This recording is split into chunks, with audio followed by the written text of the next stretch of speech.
Dune Part 1 and 2 are spectacular achievements of visual storytelling that utilize the capabilities of the sci-fi genre to explore prophecy, government, religion, and the danger and allure of power. Part 1 introduces the world of Dune, the politics of the great houses, the mysterious Bene Gesserit, and the planet at the center of the story's conflict, Arrakis, origin of the mind-altering spice that fuels the Imperium. The Emperor gives the governance of Arrakis to House Atreides, replacing their rivals, the Harkonnens. Upon arriving on Arrakis, it becomes very clear to the Atreides that their appointment was a setup to destroy their house, and the Harkonnens, with support from the Emperor, conduct a clandestine attack that does just that. Ducal heir Paul and his mother, the Lady Jessica, are the only survivors.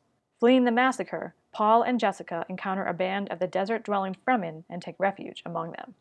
Dune Part 2 picks up right where the previous film ended, and Paul commits to learning the ways of the Fremen as a means to fulfill his vow of vengeance against the Harkonnens. Encouraged by Jessica, whispers that Paul is the Fremen's prophesied messiah begin to circulate, and Paul struggles with whether or not to assume that mantle as tensions with the Harkonnens escalate.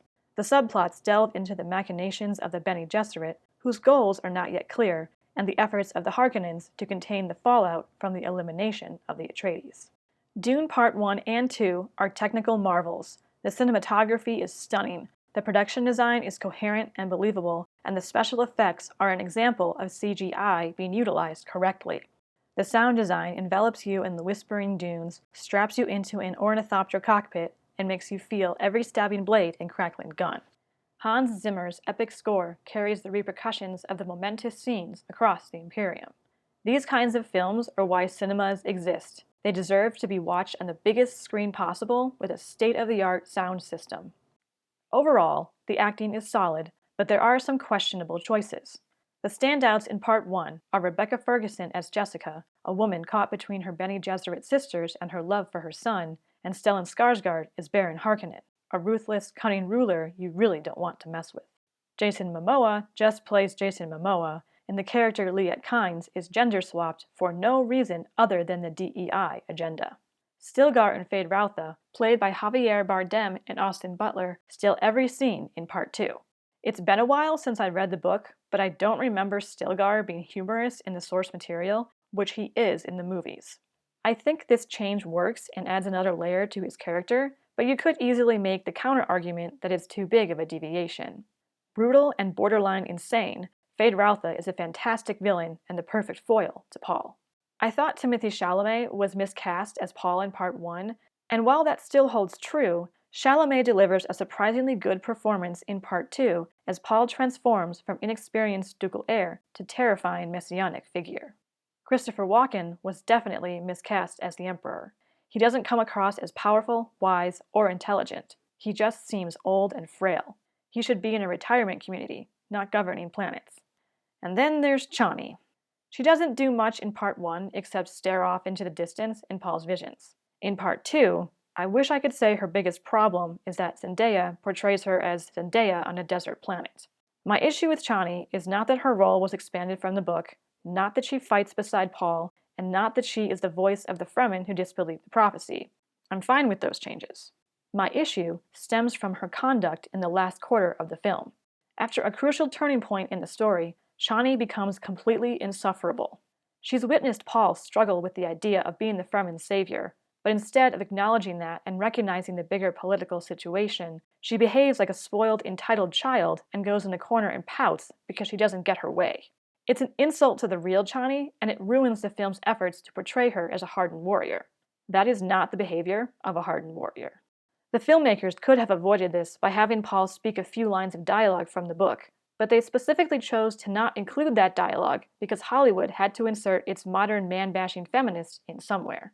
There's also this ridiculous scene atop a dune that is supposed to be a heartfelt moment between Chani and Paul, but it's so full of modern garbage and clunky dialogue, it will either make you gag or laugh.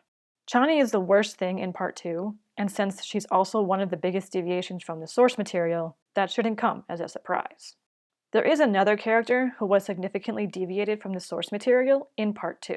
In this case, I understand why the filmmakers made this change, but it does upend this character's arc in the future books.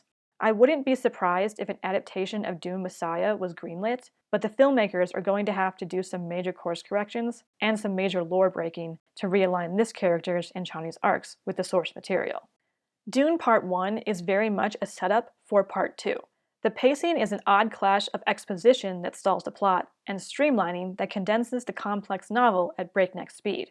The story progresses very slowly while simultaneously going too fast.